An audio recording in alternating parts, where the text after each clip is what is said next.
Remembrance Month virtual lecture series. This is the second one that we've had this year. I'm going to start off by doing our land acknowledgement. So I'm going to do the land acknowledgement on behalf of the Simcoe County Museum.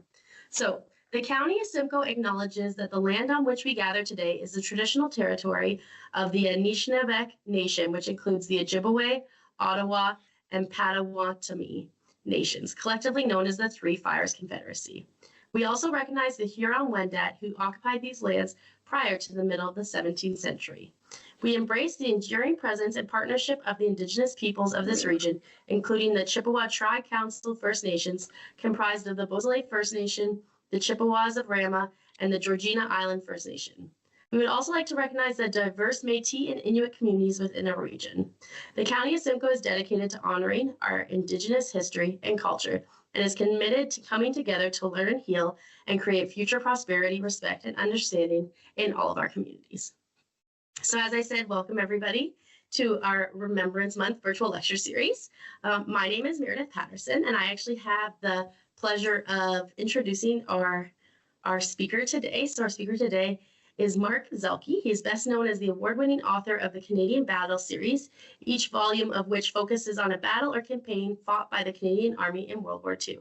There are currently 13 books in the series, along with a companion title, Through Blood and Sweat, a remembrance trek across Sicily's World War II battlegrounds, which combines history and memoir to relate the poignant and grueling story of a group of Canadians, including Mark, who walked in the footsteps of the 1st Canadian Infantry Division in the commemoration of the 70th anniversary of Operation Husky, the Allied invasion of Sicily. The 13th title in the series is The River Battles, Canada's final campaign in World War II Italy, a detailed account of the last 5 brutal months of fighting in the Emilia-Romagna region that concluded our Army's operations in Italy. He is currently at work on a new Canadian Battle series title focused on Canada's role in the war with Japan, entitled The Maple Leaf versus the Sun. The Canadian Battle series is recognized as the most extensive account of any national army's involvement in World War II, written by a single author. In 2006, holding Juno, Canada's heroic defense of the D-Day beaches won the City of Victoria Butler Book Prize. Mark is the proud recipient of the 2014 Governor General's History Award for Popular Media and the Pierre Burton Award. He lives in Victoria with partner and fellow writer Francis Backhouse. So I'm actually going to pass that on over to Mark, and he's going to do his presentation. So I'll pass it on over to you, Mark.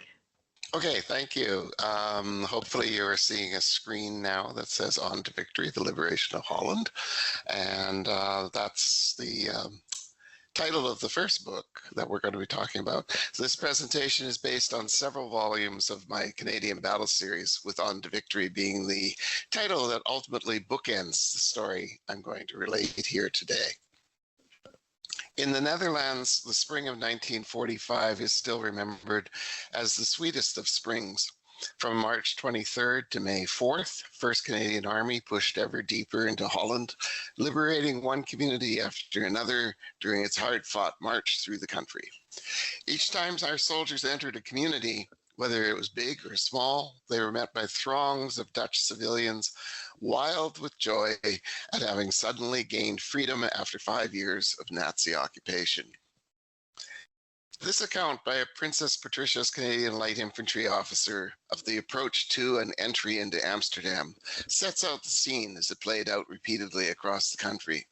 Every village, street, and house was bedecked with the red, white, and blue Dutch flags and orange streamers, which in the bright sunlight made a gay scene. The Dutch people lined the roads and streets in thousands to give us a great welcome. Wherever the convoy had to slow up for a roadblock or a bridge, hundreds of people waved, shouted, and even fondled the vehicles. There's actually a Bren carrier buried underneath all those kids. When the convoy reached the outskirts of Amsterdam, it lost all semblance of a military column. A vehicle would be unable to move because of all the civilians surrounding it, climbing on it, throwing flowers, bestowing handshakes, hugs, and kisses. One could not see the vehicles or the trailer for legs, arms, heads, and bodies draped all over it. When the Seaforth Highlanders of Canada arrived in Amsterdam a little later to take up occupation duties, they received a similarly rapturous welcome because their house was immediately next to Wandelspark, where the Highlanders set up camp. The teenage Margaret Blaze was sent by her father to give them a welcome. And as she went out the door, he warned, "Whatever you do, don't fall in love with any of them. They're all going back to Canada, and you're staying right here in Amsterdam, girl." The first Canadian Marguerite set eyes on was tall and slender. She approached him boldly. "My parents would be thrilled if you come to the house so we can thank you for the liberation," she said. Lieutenant Wilf Gildersleeve gathered up a few men from his platoon, and they went over for a visit. Seeing how little food the family had, he returned with another officer that night, heavily burdened with compo rations, boxes to give them. "Who's at the door?" Marguerite's father asked when she answered. "Two men in skirts," she replied. She had never seen men wearing kilts before. Images and anecdotes such as these are those we most often picture, and which are a touchstone for understanding the nature of the enduring friendship that exists between Canada and the Netherlands. But behind the memory of collective euphoria over a nation's freedom restored and war ending in Allied victory, there exists a more complex story. It's a story of a two-phased liberation, a story of a nation teetering on the brink of starvation that led to a race against time and a clandestine negotiation between the Allies and German occupiers of the Netherlands to provide crucial aid in time to avert a humanitarian catastrophe. It is also the story of the common Canadian soldiers for whom the spring of 1945 was at best bittersweet. For as each of those last 48 days of the war passed, each soldier faced the fear that he or his friends might be among the last to die before the war ended.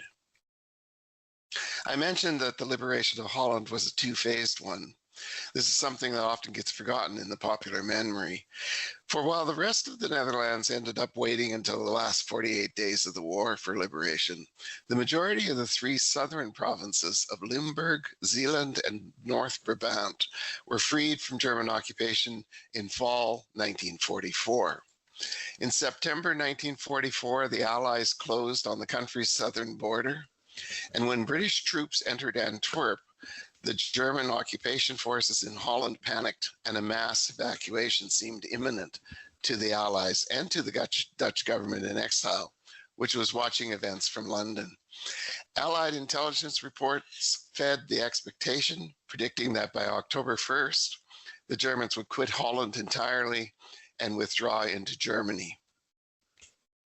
But instead of thrusting directly out of Antwerp, to clear the Scheldt estuary to open the great port to Allied shipping, an advance that would have positioned the British Canadian forces for a rapid push into the heart of the Netherlands. General Bernard Montgomery, pictured in the middle here, redirected the British Second Army eastward to launch Operation Market Garden, with the fellow on the right hand not wearing a hat, Lieutenant General Brian Horrocks, leading that charge. And the other fellow in the picture here is Prince Bernhard of the Dutch government.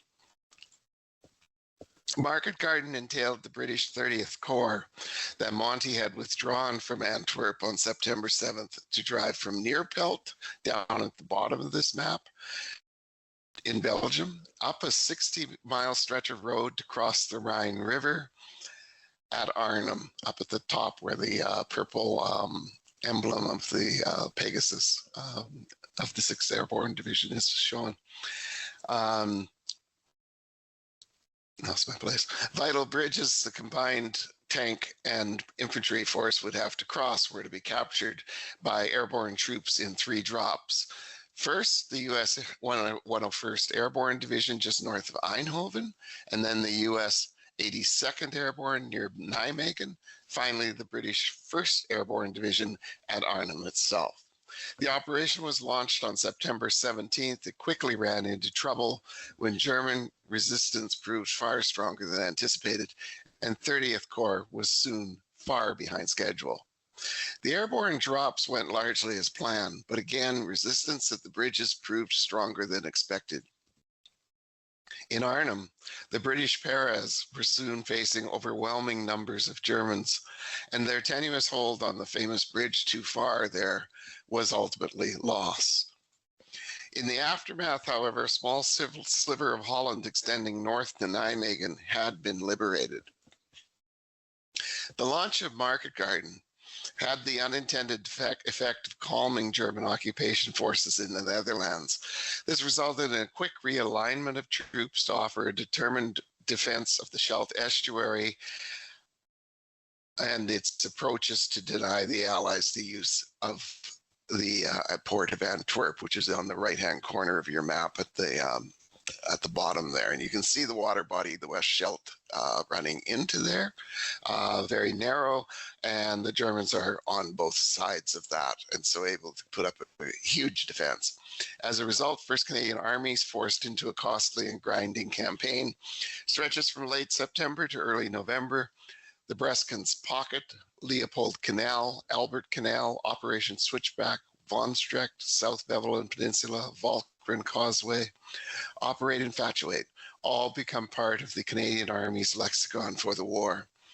At the campaign's end, the approaches to Antwerp via the Scheldt estuary are finally opened, but at a terrible price. 1st Canadian Army suffers nearly 13,000 casualties, and of these, almost half are Canadians killed, wounded, or missing. That story is set out, by the way, in my first book on the Holland liberation, Terrible Victory. But it is an important background to understanding how the story of the liberation of the rest of Holland and the tragedy of the Hunger Winter unfolded. The story that is at the heart of On to Victory and our purpose here today. For in the aftermath of the Scheldt estuary campaign, a significant part of the Netherlands stands free of German occupation.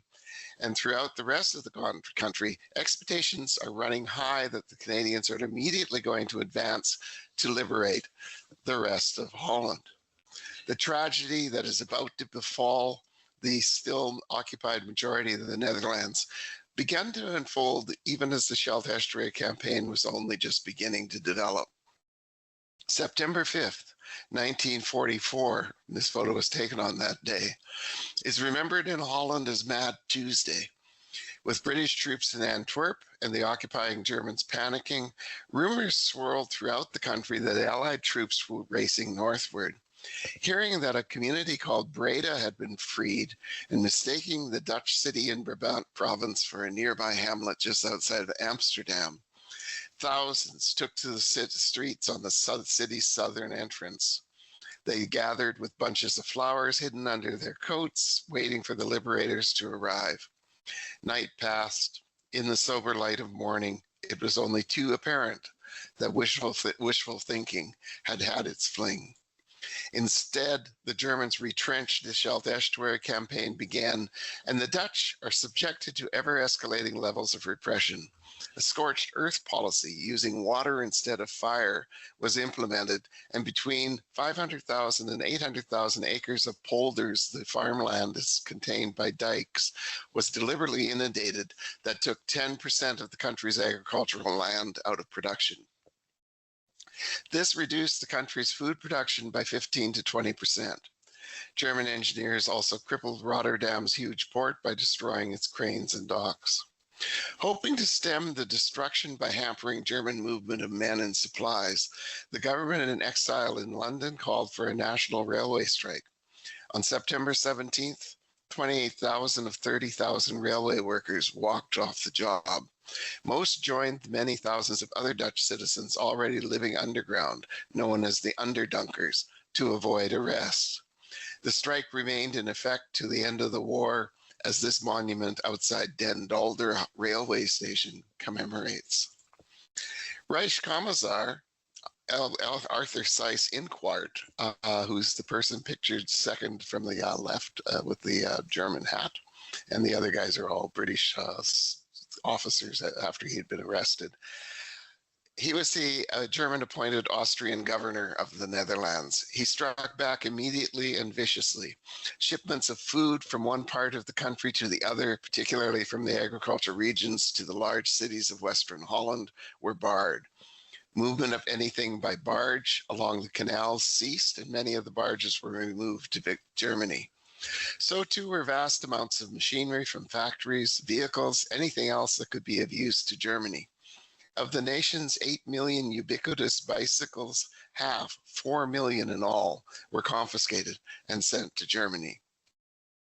The Netherlands quickly descended into a crisis of food shortages, made worse by the rapid exhaustion of heating fuel supplies and other essentials. By the first weeks of 1945, the hunger winter had descended fully upon the country. 16 to 20% of Dutch civilian deaths will be due to starvation. And it was a situation that escalated rapidly with the passing weeks. German and Allied intelligence reports reached the same conclusions, that by mid-April, 3.5 million Dutch would be on the verge of death by starvation. Seyss-Inquart, having masterminded the hunger winter out of rage at Dutch defiance, now realizes he's the architect of what could become the most disastrous humanitarian crisis to occur in Western Europe as a result of the German occupation. But the damage is done. The infrastructure is so destroyed that only Allied intervention and bringing of relief can stave off the situation. Against this urgently developing backdrop, the Allies had spent the winter holding a mostly static front because of a lack of resources, bad weather, and then staving off the German offensive that became known as the Battle of the Bulge. The Canadians spent this period initially engaged in the watch on the Maas River, patrolling their section of liberated Holland and watching the Germans do the same on the river's other shore. Then came the decisive offensive by 1st Canadian Army in February to clear the western banks of the Rhine River from Nijmegen to Zaten in Germany. This is the topic of the middle book in the Victory Trilogy that tells the story of the liberation of the Netherlands. Known as the Rhineland, this area was a narrow sliver of Germany on the south bank of the Rhine River that bordered parts of Belgium and France. It was a mix of open farmland and dense forests, the largest being the Reichswald, which is directly in the middle of this map. Much of the low ground adjacent to the Rhine had been flooded by breaching the dikes bordering the mighty river. For the Canadians advancing in this area, movement became a nightmare. Even where the ground wasn't flooded, everything was a morass of mud, and the campaign unfolded as a slow, hard, slogging fight where ground was won, 1 foot at a time, and at a terrible cost. The Rhineland campaign ended on March 10th. Canadian casualties during this campaign numbered 5,304. But a vital and largely today forgotten battle had been won that provided 1st Canadian Army and 2nd British Army with an essential launching pad on the banks of the Rhine River that will serve for the advance into both Germany and the Netherlands and soon lead to ultimate victory. Operation Plunder, a forced crossing of the Rhine supported by a large airborne drop called Operation Varsity, began on March 23rd. For days, the battle raged as Germans tried to contain the beachhead one on their side of the Rhine. But slowly, the British and Canadian troops prevailed, the latter fighting their way into the ruins of Emmerich and then carrying the overlooking heights that had provided ideal artillery positions for the Germans. With Emmerich taken, the way was now open for Canadian forces to advance westward into the Netherlands, breaking into the country, not from the south as the Germans had expected, but from Germany itself over to the east. Consequently, by April the 1st, the Canadians are advancing rapidly in many different units, moving in many different directions through eastern Holland, driving hard northward towards the North Sea and the provinces of Groningen and Friesland. Because the Netherlands is crisscrossed by many rivers, creeks, and canals, it's ideal country for defenders and terrible country for attackers, particularly due to the lack of terrain that provides cover during an advance. In addition, the Germans had inundated many areas of the countryside, farmlands, to confine 1st Canadian Army to the raised roads that ran along the top of the canals and river dikes. As a result, there was much hard fighting, but advances still came rapidly. This is quite a famous photo. It's of the South Saskatchewan Regiment crossing into a town called Zutphen. 1st Canadian Corps was directed to begin fighting its way directly west from Arnhem and Zutphen, which we just saw, towards first Apeldoorn, and then on to the Grebe line, a formidable defensive position that had been the last line of defense for the Dutch in 1940, and since then had been greatly strengthened by the Germans ever since. As the Canadians gained Apeldoorn, Seyss-Inquart issued a warning that the Germans now trapped inside Western Holland, now called by them Fortress Holland, would open the dikes and flood the entire region unless the Canadians halted their advance. Cognizant of how badly things were beginning to slide towards disaster, the Dutch government had already opened a back channel to the German authorities, with Prince Bernhard, pictured here, alongside 1st Canadian Corps Commander Lieutenant General Charles Folks, who will play a key role in this. It was a delicate situation. The Allied nations, including the Soviet Union, had decreed that Germany must surrender unconditionally. But here we have the Dutch discussing a ceasefire with Seyss-Inquart rather than a complete surrender, because Reichskommissar Seyss-Inquart would not contemplate an ultimate surrender. Instead, the proposal was that when the Canadians reached the Grebe line defenses, and you can see a town called Amersfoort in the top of the photo or the map here, and the little dotted lines running along there are the Grebe line. The Germans, proposal was simply when the Canadians reached that defensive line, they would simply stop. The Germans would stay within their defenses and take no offensive action along this line against the Canadians. At the same time, the Germans will stand aside and allow food supplies to pass through the lines, and aerial drops would also be allowed. The Dutch initiative was soon condoned by the Allies, but the talks were wrapped in the tightest cloak of secrecy. The highest level of secrecy in Supreme Headquarters Allied Expeditionary Force, commonly known as SHAEF, was bigot. Only staff who were given the designation bigoted were able to see highly classified reports and plans. Planning details of Operation Overlord, for example, had been considered bigoted. For what was codenamed Operation Manna, the aerial portion of the relief plan, and Operation Faust, the land portion, the classification was raised to more bigoted than bigot. Only a handful of military officers and staff were so classified. In late April, it became necessary to conclude the ceasefire agreement through direct face-to-face negotiations. Consequently, it was arranged for the German negotiators, ultimately including Seyss-Inquart, to pass through the Canadian front lines in order to meet with Allied representatives in the schoolhouse to the right side of the photo in the village of Achterveld. It's about 3 miles east of Amersfoort.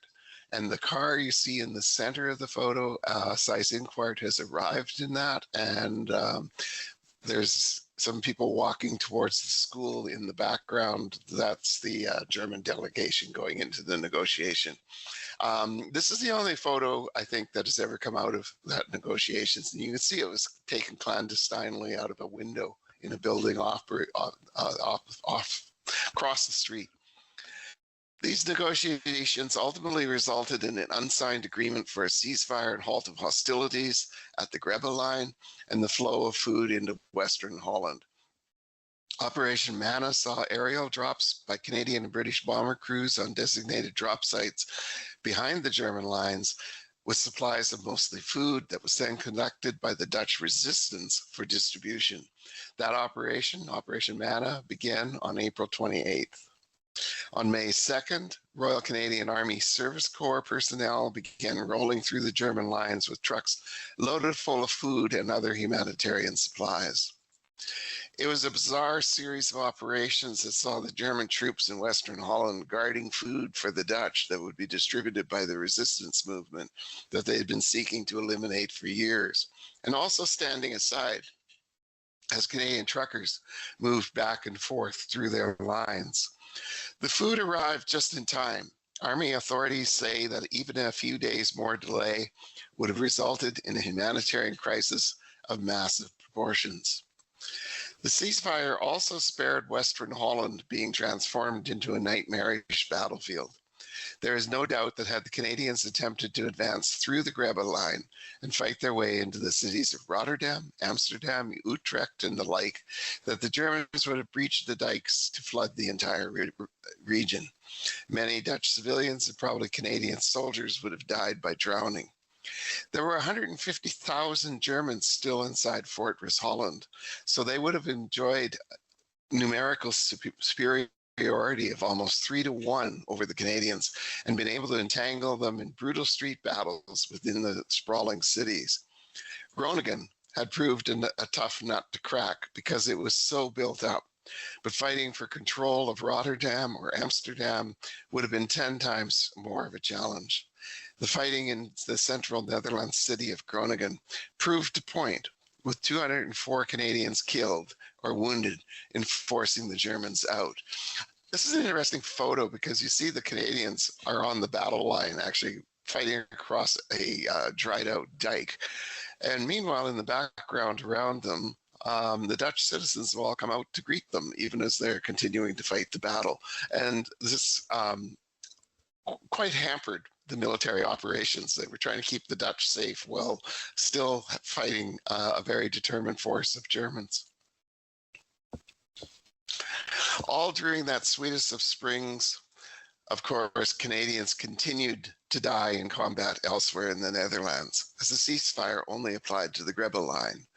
Then, north of Groningen, the last major engagement of the war fought by Canadians occurred, and the 5th Canadian Armored Division collapsed the Delfzijl pocket and eliminated the last German resistance on May 1st. On May 4th came the final ceasefire, followed by the surrender of German forces on May 5th. Fortress Holland's military commanders signed a surrender agreement in this hotel pictured here in Wageningen that very day.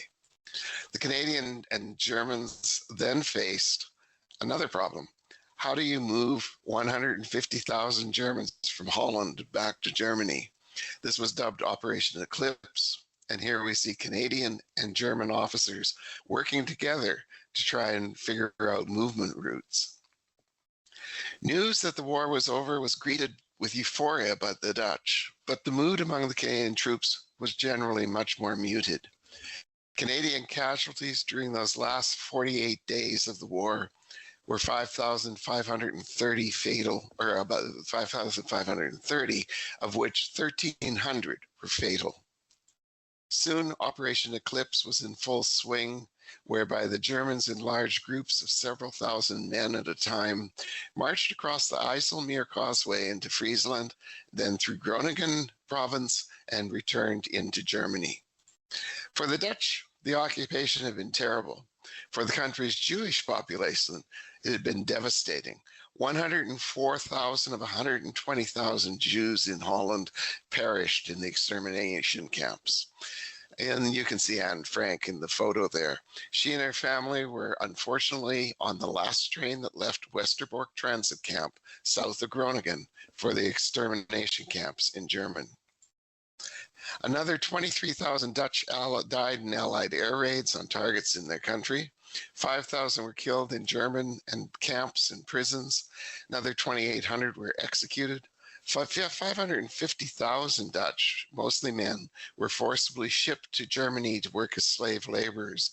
And of those, 30,000 never returned.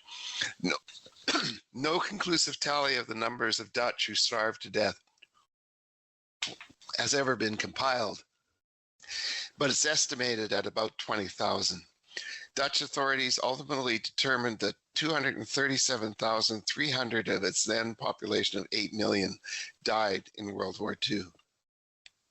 When one looks at the suffering all of Holland experienced in the occupation, it's possible to understand why, when their liberation came, there was such an outpouring of gratitude. And it's an outpouring of gratitude that exists to this very day, and I suspect it'll always exist. In recent years, I've had the privilege of being in Holland for the remembrance ceremonies held every year on May 4th, which is their Remembrance Day. I visited many towns and monuments in many monuments in towns that are large and small, and also spots out in the countryside where monuments mark the sacrifice of Canadian soldiers.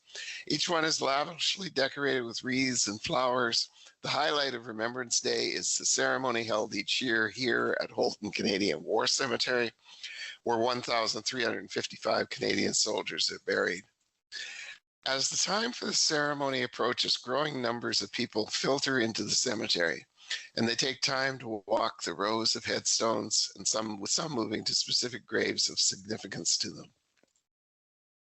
The Holden site was selected specifically by Lieutenant General Guy Simmons, who commanded 2nd Canadian Corps, because the location and the woodland it was in reminded him of countryside in central Ontario. When he requested this be the location for most of the Canadians killed in liberating Holland, the Dutch government immediately granted this tract of land in perpetuity to Canada. Ultimately, it proved too large for the actual number of graves required, and so extensive gardens that are maintained by the Commonwealth War Graves Commission were established. By the time the official ceremony begins, there are always well over 1,000 people in the cemetery, which is interesting because Holden is actually quite isolated. It's not near any major Dutch communities.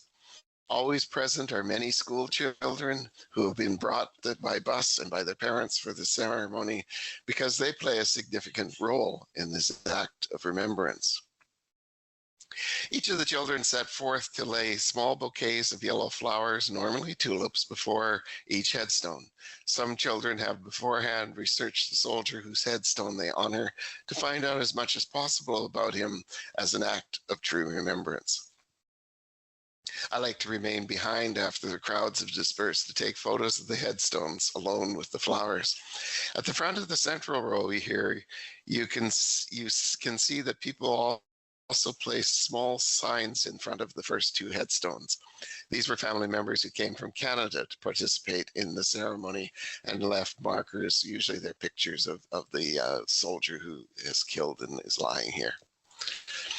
In Canada, there's an upswell in recent years of remembrance of the sacrifices the Canadians have made, not just in World War II, but all conflicts, both past and current. We can only hope that such remembrance will continue to resonate in our country as it has always resonated in Holland and likely always will. This photo was taken a year ago at the British Columbia Legislature in Victoria, and you can see the cenotaph in the middle and the crowds there. Typically 2,000 to 3,000 people show out, sometimes up to 5,000. Depends on Victoria's fickle weather to some extent. And finally, that brings us to the little village of Ada in southern Holland. Here, I stopped to check out this tank monument on the town's outskirts once with a small group of Canadians on a tour. Suddenly, a group of children with their teacher arrived in appropriate Dutch manner on their bicycles. They had come specifically here for the teacher to discuss with them the liberation of their community in 1945. Our tour group handed out Canadian flags. Everyone was very pleased that we Dutch and Canadians were able to be at the tank monument at the same time. It's just another example of how the Dutch don't ever forget. Thank you.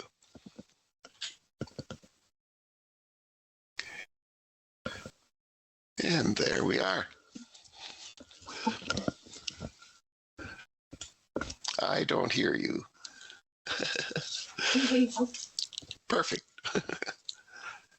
Or not anymore.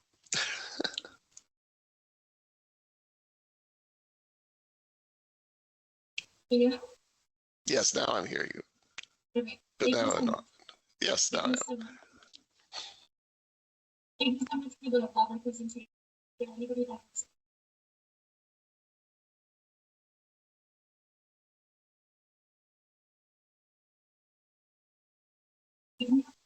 Oh, Meredith, I don't think we can hear you. Yeah, you're sort of breaking up. Give it a try.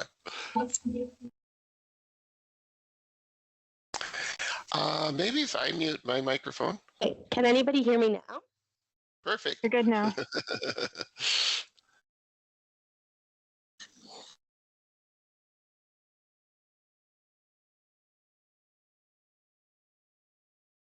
Okay. Sorry.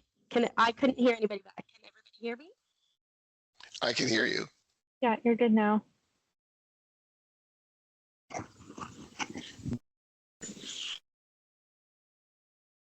I think you need to turn the headphones on.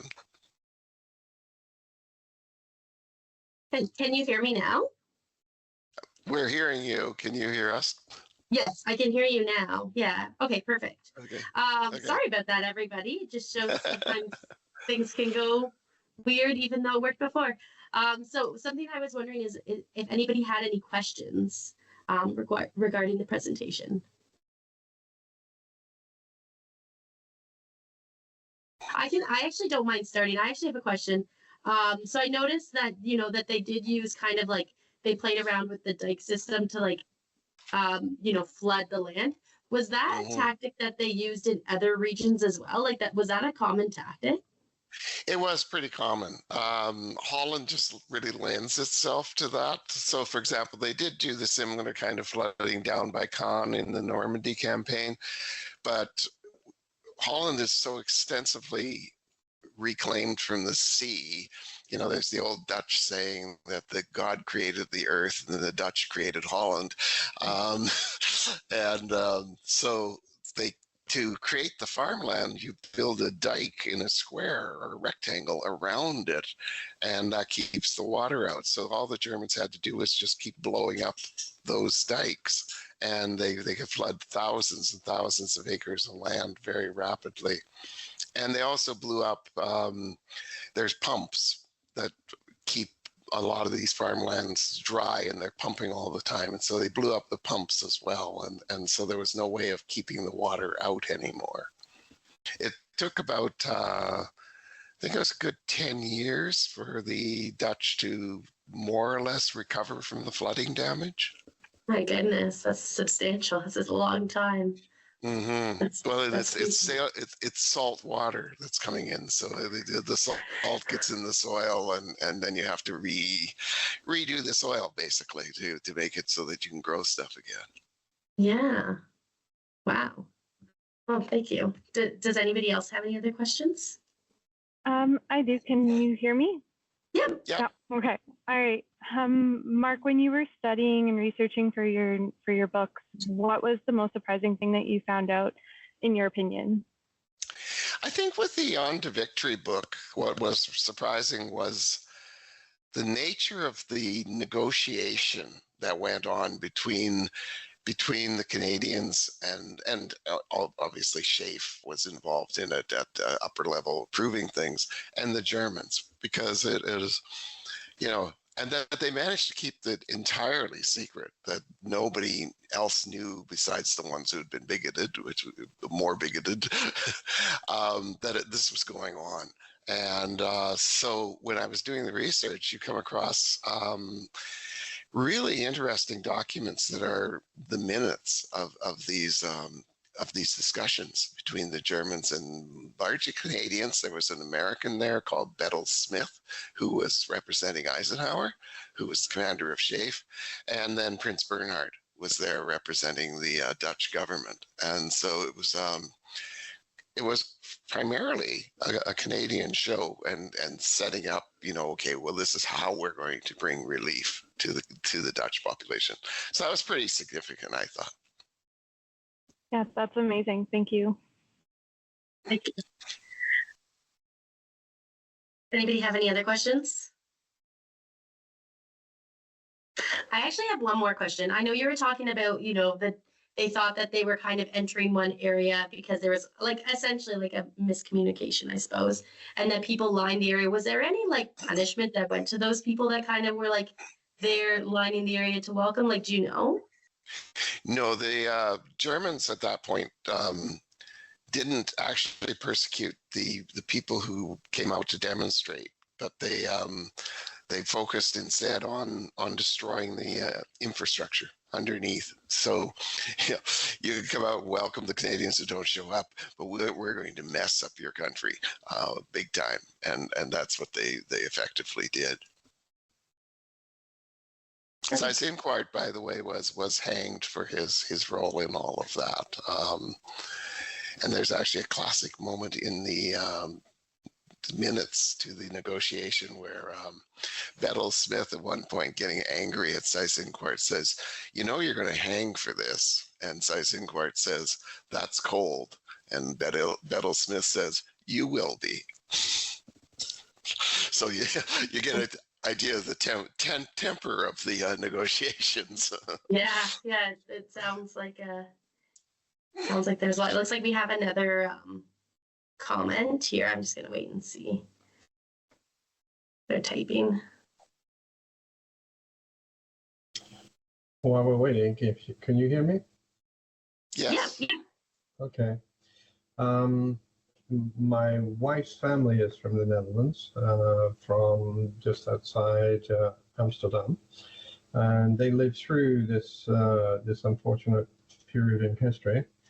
My question is more to do with, I know the Americans were involved in the Marshall Plan and the rebuilding and trying to get certain sections of Europe back up to a livable standard. Because of our close connection, being Canadians, close with the Dutch, was the Canadian government able to provide additional resources to help the Dutch people get back on their feet? Not so much. And the second thing, if I can, two-part question, is I know that my own family, being British, was involved in many years of rationing after the Second World War.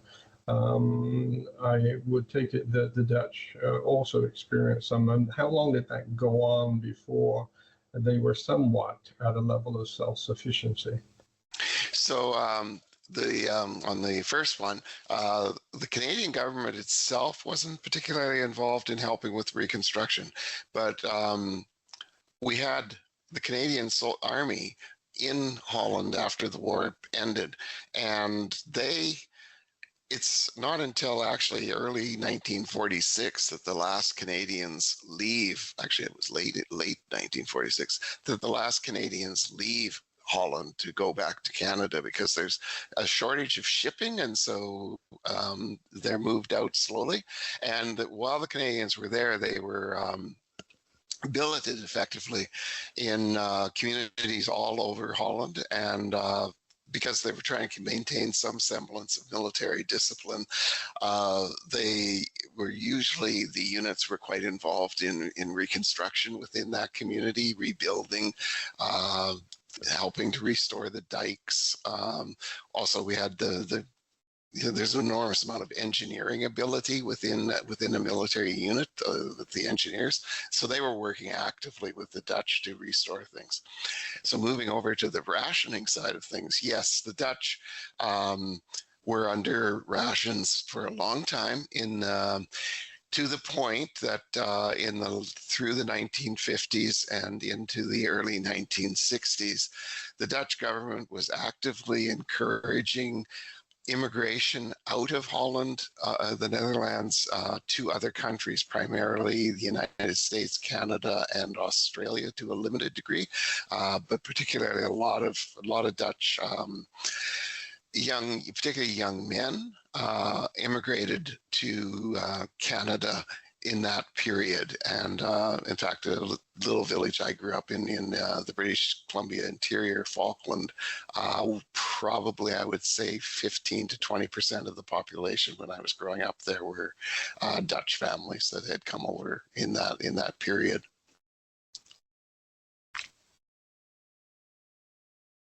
We also have a comment from Margaret. She said, I too had the honor of witnessing the 75th celebration of the Liberation. It was so moving. The stories I heard were bone-chilling, unbelievable, and heartwarming. It is a trip I will never forget. Mm-hmm.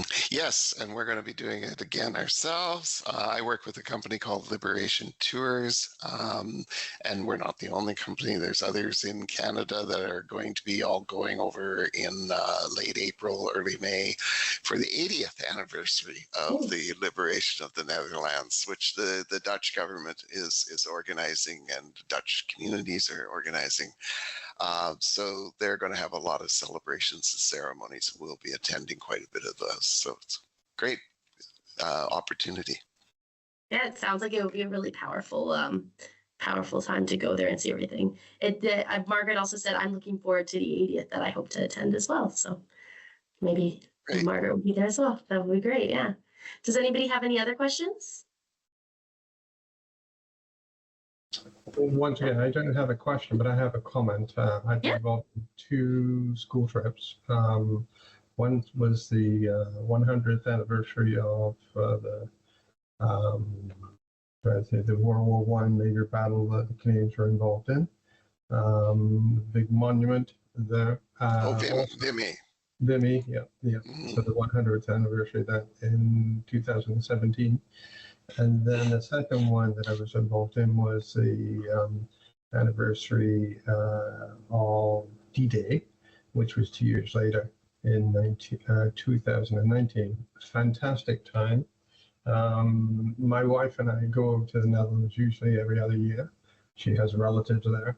One thing I would like to encourage, which I've done in the past, is that you can apply or go to your local MP's office and get small Canadian flags, buttons, sort of thing, and then take a number of them across to the Netherlands if you go on these and hand them out to the children and to others. And they are very receptive and very respectful for Canadians. So it just strengthens our relationship with that country and what we're honored to have with regard to the hand that we played in liberation. Yes, and I can testify to that same thing. The little flags, well, the last photo with the ones with the kids. Yeah, they're always very receptive to that kind of thing, and it's really interesting that that was just a small school, and a teacher talking to the kids about, well, this is what happened in our community in 1944 when they liberated our community, and so that whole remembrance thing is being passed down at all different levels within the country. We also have another comment from Suzanne. She said, my grandfather served with the Royal Canadian Engineers, and he often said that even though he went days without eating, his hunger was nothing compared to the suffering of the Dutch people. Yes. It's pretty eye-opening how much that much might be. Yeah, and a lot of them were giving almost their entire amount of rations to the Dutch as they went by, through these communities and that. And just a little segue, Wilf Gildersleeve, and who I mentioned, and Marguerite Roers, the Dutch girl who went out to meet him, and they met each other in Amsterdam there. They do get married. And live happily ever after in North Vancouver, British Columbia. And if you ever watch those on television, the Heritage Minutes that come up, there's actually one about them. Lovely. Yeah. Lovely. I suppose like a little anecdote on my part, but not as good, I guess. Some family lore of mine is my grandfather actually was part of the liberation of the Netherlands as well. And he actually fell in love with somebody and he wanted her to come here and she didn't come. So that was always like the love of his life that didn't come. Well, because they had that year and a half kind of. Yeah, because they had that year and a half when they were in Holland waiting to come home. There were an awful lot of relationships that developed, of course. Yeah, not surprising. We also have a comment from William. He says, my father, a captain for the Lynx, fought in the Netherlands and is mentioned in 2 of your books. Oh, great. Yeah, that's awesome. Perfect. Well, I don't know. Does anybody have any other questions? Well, on behalf of myself and the Simcoe County Museum, Mark, I'd like to thank you for joining us today. This was a very informative presentation. It was a great topic to learn about, especially coming up to the 80th later in next year. So it is good to know about it.